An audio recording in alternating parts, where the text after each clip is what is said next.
America আর Israel ভেবেছিল তারা বুঝি পুরো বিশ্বকে নিজেদের হাতের মুঠোয় নিয়ে এসেছে, কিন্তু রাজনীতিতে কখন যে পাশার দান মিটে যায় তা কেউ বলতে পারে না। এবার এমন একজন এই খেলায় এন্ট্রি নিয়েছেন যার নাম শুনলেই পশ্চিমা নেতাদের রাতের ঘুম হারাম হয়ে যায়। হ্যাঁ দর্শক, ঠিকই ধরেছেন, উত্তর কোরিয়ার সুপ্রিম লিডার কিম জং উন এবার সরাসরি বুক চিতিয়ে দাঁড়িয়েছেন ইরানের পক্ষে। আর এই একটা ঘোষণাতেই এখন আক্ষরিক অর্থে ঘুরে যেতে বসেছে পুরো যুদ্ধের মোড়। আজকের এই বিশেষ আপডেটে আমরা দেখব কিমের এই এন্ট্রিতে আমেরিকা আর ইসরায়েলের কপালে কেন চিন্তার ভাঁজ পড়েছে। প্রথমেই আসুন সামরিক দিকটায়। কিম জং উন শুধু মুখে সমর্থন দিয়ে বসে থাকার পাত্র নন। আন্তর্জাতিক বিশ্লেষকরা বলছেন উত্তর কোরিয়া এখন সরাসরি ইরানকে অত্যাধুনিক মিসাইল, ড্রোন আর নিউক্লিয়ার প্রযুক্তি সরবরাহ করতে পারে। একবার ভাবুন তো, এমনিতেই ইরানের ব্যালিস্টিক মিসাইলের আঘাতে ইসরায়েলের তথাকথিত আয়রন ডোম ফুটো হয়ে গেছে, তার উপর যদি কিমের ভয়ঙ্কর সব অস্ত্র ইরানের হাতে পৌঁছায়, তাহলে ইসরায়েল আর আমেরিকার পরিণতি কি হবে? ইরানের প্রতিরক্ষা ব্যবস্থা এতটাই শক্তিশালী হবে যে সেখানে হামলা করার আগে আমেরিকাকে 100 বার ভাবতে হবে।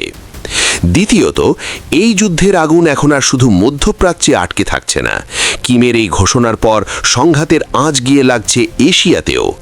উত্তর কোরিয়া নড়ে চড়ে বসায় এখন দক্ষিণ কোরিয়া আর জাপানের বুকে রীতিমতো কাঁপুনি শুরু হয়ে গেছে।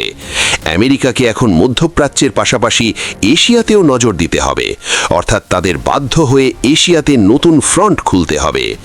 আমেরিকার মতো পরাশক্তির জন্যেও একসাথে দুই মহাদেশে যুদ্ধ চালানো যে কতটা কঠিন সেটা পেন্টাগনের জেনারেলরা খুব ভালো করেই জানেন। দর্শক, বিশ্ব রাজনীতিতে এখন একটা স্পষ্ট বিভাজন তৈরি হয়ে গেছে। আমরা একটা নতুন বিশ্ব ব্যবস্থা বা নিউ ওয়ার্ল্ড অর্ডার তৈরি হতে দেখছি।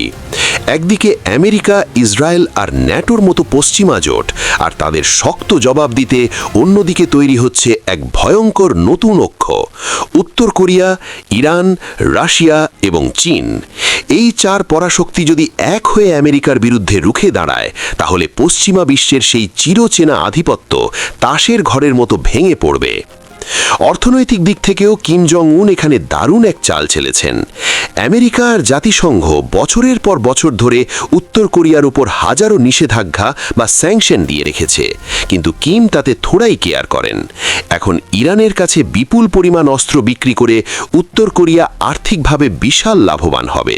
পশ্চিমা স্যাংশনকে বুড়ো আঙুল দেখিয়ে কিম তার নিজের দেশের অর্থনীতি চাঙা করে নেবেন। অন্যদিকে ডোনাল্ড ট্রাম্প হয়তো স্বপ্ন দেখেছিলেন কিমের সাথে বসে শান্তি আলোচনা করবেন, কিন্তু কিমের এই সাহসী পদক্ষেপের পর সেই আলোচনার পথ চিরতরে বন্ধ হয়ে গেল। কোরীয় উপদ্বীপে এখন উত্তেজনা চরমে। সব মিলিয়ে পরিস্থিতি এখন এমন এক জায়গায় এসে দাঁড়িয়েছে যেখানে পুরো পৃথিবী একটা পরিষ্কার দ্বিবিভক্ত যুদ্ধের দ্বার প্রান্তে। আমেরিকা আর ইসরায়েল যে অহংকার নিয়ে এই সংঘাত শুরু করেছিল, কিমের এক চালেই তাদের সেই অহংকার এখন মাটিতে মিশে যাওয়ার পথে। দর্শক, কিম জং উনের এই সরাসরি ইরান সমর্থনের পর মধ্যপ্রাচ্যের ভবিষ্যৎ আসলে কোন দিকে যাচ্ছে বলে আপনি মনে করেন?